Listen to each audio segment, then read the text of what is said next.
Chinese authorities have changed the ending of a Bible story. The story claims Jesus is a sinner and even that he killed a woman. This as China is expected to renew a deal with the Vatican.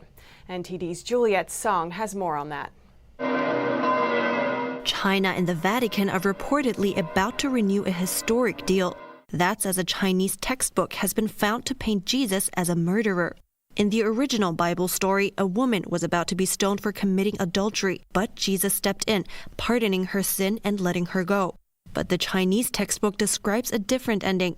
It says when the crowd receded, Jesus stoned the woman to death, saying, "I too am a sinner, but if the law could only be executed by men without blemish, the law would be dead." The textbook is used by vocational school students. It teaches professional ethics and law and has been approved by a review committee under China's education ministry. The discovery comes as the Chinese regime and the Vatican are reportedly about to extend a deal. It was signed 2 years ago and allows both Beijing and the Pope to appoint bishops in China. China is home to about 12 million Catholics.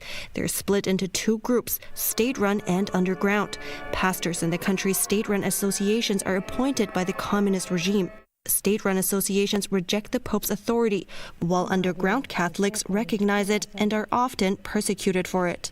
But under the deal, the Pope has final say about the appointment of bishops in China and is recognized as the leader of the church.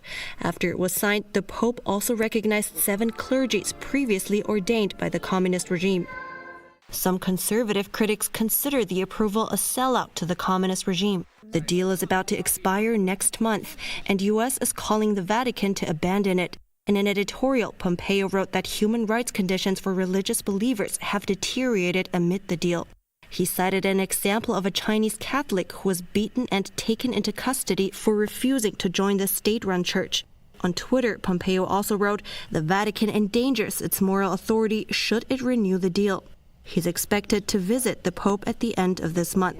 Reporting by Juliet Song, NTD News.